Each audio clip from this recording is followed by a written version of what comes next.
आज हम 10th class की मैथमेटिक्स का पहला चैप्टर पढ़ेंगे ये जो क्वाड्रेटिक इक्वेशन के मुतालिक है। Quadratic equation an equation of the form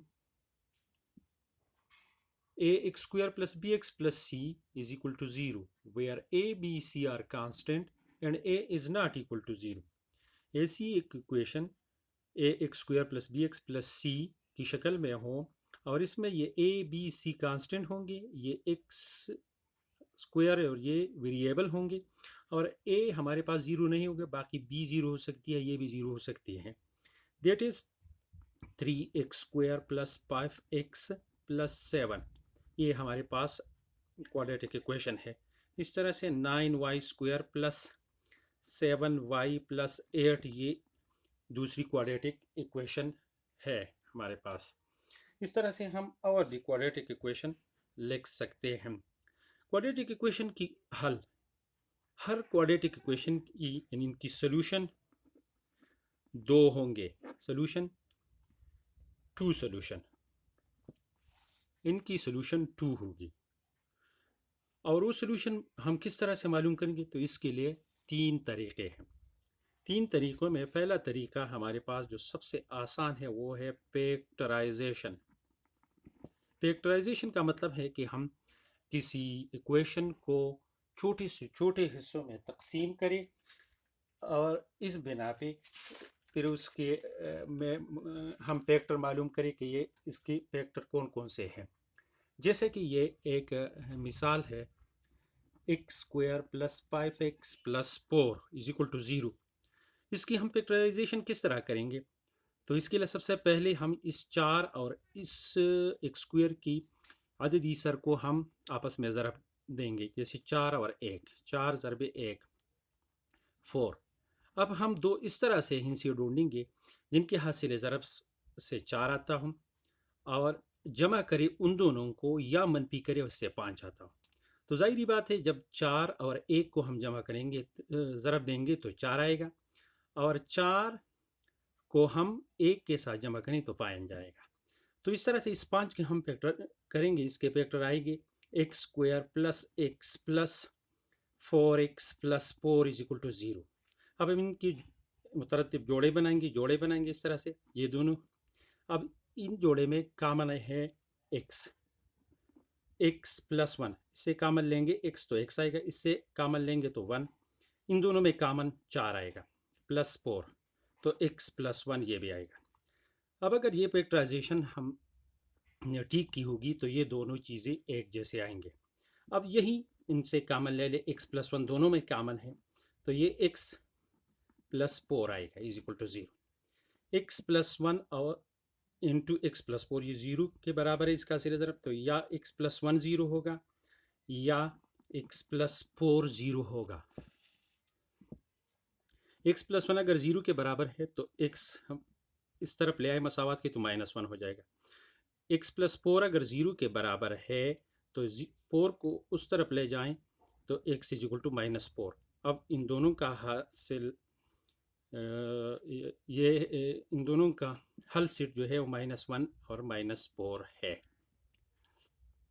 अब इस तरह इस दूसरा तरीका हमारे पास क्वाड्रेटिक इक्वेशन के लिए कंप्लीटिंग स्क्वायर में हम इस तरह से एक एग्जांपल ले सकते हैं, x² plus 6x minus 40 is equal to 0। इसको हम कंप्लीट स्क्वायर में किस तरह से हल करेंगे, तो सबसे पहले हम x² प्लस 6x और इस 40 को मसावात की दूसरी तरफ ले जाएंगे, ये आ गया। अब इस तरह से करेंगे कि ये x² ये मुरब्बा है x का, तो मुरब्बा हम इस तरह से ले सकते हैं।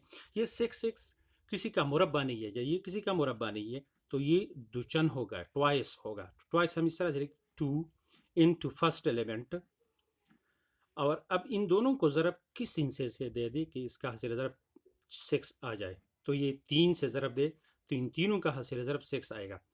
अब 9th में हम लोगों ने पढ़ा था कि इसका स्क्वायर भी हमारे पास, इसका मुरब्बा भी इनके साथ जमा होगा। अब एक तरफ अगर हम जमा करेंगे तो दूसरी तरफ भी हम जमा करेंगे। ये वाला हिस्सा 3 का मुरब्बा हम दोनों तरफ जमा करेंगे। अब पहले रुकन का मुरब्बा, 2 ज़रबे पहला रुकन ज़रबे दूसरा रुकन प्लस दूसरे रुकन का मुरब्बा, और दूसरी is equal to 40 plus 3 square. ये हो गया x प्लस 3 होल स्क्वायर। और दूसरी तरफ हम 40 जमा 3 का मुरब्बा 9 आएगा, तो x प्लस 3 होल स्क्वायर, और ये 49 के बराबर आएगा। x प्लस 3 होल स्क्वायर यानी मुरब्बा, और ये 7 के मुरब्बे के बराबर होगा। दोनों तरफ जज़र लेने से, यानी टेकिंग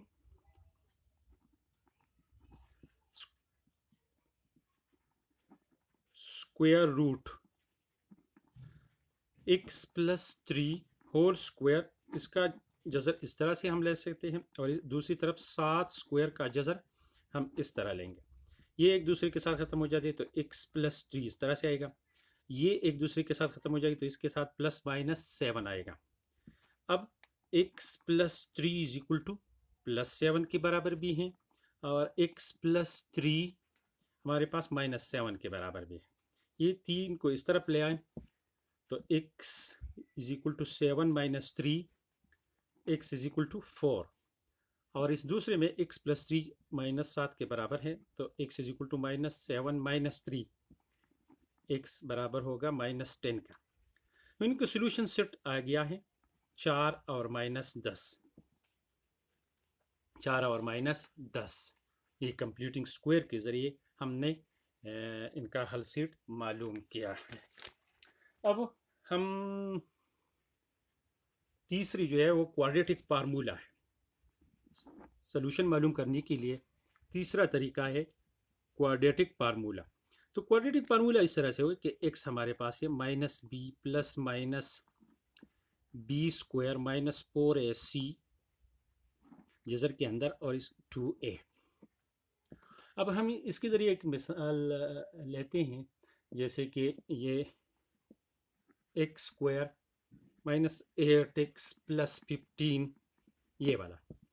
इसमें इसका अददी सर ये x स्क्वायर का ये a के बराबर होगा, ये x का अददी सर ये b के बराबर होगा, और ये कांस्टेंट हिस्सा जो है ये c के बराबर होगा। इस फार्मूले में एप्लाइ करें, माइनस b ये minus minus 8 plus minus minus 8 का मुरब्बा माइनस 4, ये a 1 के बराबर है और c 15 के बराबर है। इस तरह से 2 और 1। अब माइनस और माइनस ये प्लस, प्लस माइनस 64 और 15 4 60 बटा 2। इस तरह से ये 8 जमा मनपी ये 64 से 60, अगर हम मनपी करें 64 से 60 मनपी करें तो ये 4 बटा 2। इस तरह से ये